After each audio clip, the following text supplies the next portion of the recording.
Kakek Sa bilang kepada cucunya bernama Pandi untuk sarapan sebelum ke sekolah. Pandi yang sedang pakai sepatu berkata, "Aku makan di luar aja, Kek." "Tapi kakek sudah masakin ayam goreng kesukaan kamu, Pandi." "Tidak apa-apa, Kek. Aku makan di luar saja." "Sudah ya, Pandi berangkat," serunya seraya pergi dengan cepat.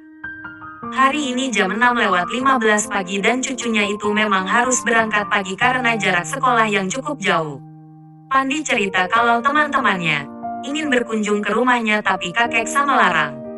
Sejak saat itu, Pandi tidak meminta lagi karena sudah 3 kali permintaannya ditolak.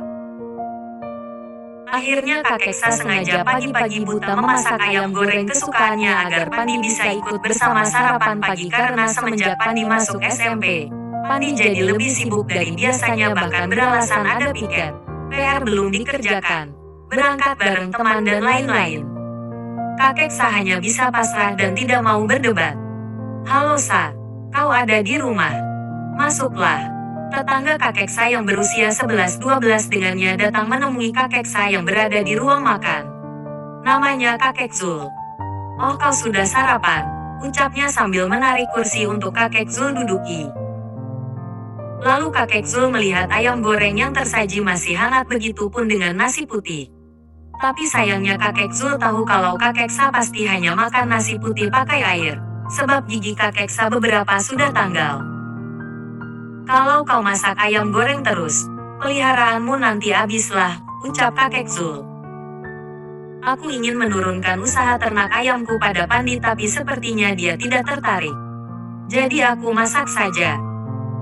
"Cik cik cik. Andai kau punya cucu yang lain minimal seperti aku punya cucu sampai 11 hahaha," ucap kakek Zul membanggakan diri sendiri.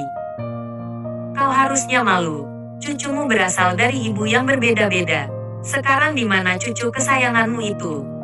"Raja masih tidur." Lalu kakek Sa memberikan kakek Zul segelas air minum sebelum lanjut bicara. "Lalu apa yang sekarang kau lakukan?" tanya kakek Zul. "Ayo kita pergi memancing," jawab kakek Sa. Setelah kakek Sa dan kakek Zul pergi, keadaan rumah pun sepi lalu Pandi datang mengendap-endap mengambil ayam goreng yang kakek Sa masak lalu dimasukkan ke dalam kantong plastik. Dan menggantinya dengan ayam goreng yang Pandi beli tadi lalu pergi sebelum ketahuan. Karena ayam yang kakek masak adalah ayam kampung yang keras. Pandi pergi ke sebuah perkebunan kosong dan menggali lubang yang teman-temannya gali kemarin. Lalu menaruh bungkusan yang berisi ayam goreng itu ke dalam tanah lalu dikubur. Sore harinya saat Pandi pulang sekolah ia mendapati ada garis polisi di depan rumahnya. Pandi mendekati untuk mengetahui apa yang sedang terjadi. Pandi terkejut melihat teman-temannya sudah mati dengan mulut berbusa. Polisi datang memborgol kakek Sa lalu Pandi mencegat meminta penjelasan maksud tindakan kakeknya. "Apa yang kakek lakukan?" geram Pandi. Kakek Sa terlihat marah sampai membuat Pandi bernyali ciut. "Mereka adalah sampah yang harus kubuang dan ternyata kamu juga. Dasar laknat." Sambil menendang kelamin Pandi dan polisi segera membawa kakek Sa pergi sebelum mengamuk. Pandi kesakitan pada aset masa depannya. Lalu raja cucu dari kakek Zul datang menghampiri Pandi.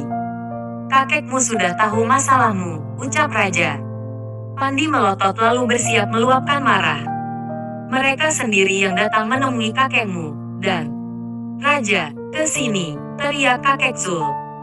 Pandi mengerat kepalan tangan dan seorang polisi datang memborgol tangan Pandi sambil mengatakan pada Pandi sebagai tersangka yang ikut terlibat sebuah kasus pemerkosaan terhadap teman sekelasnya.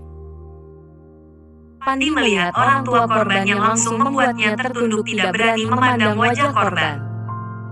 "Kau juga harusnya mati," seru ibu korban. Tamat.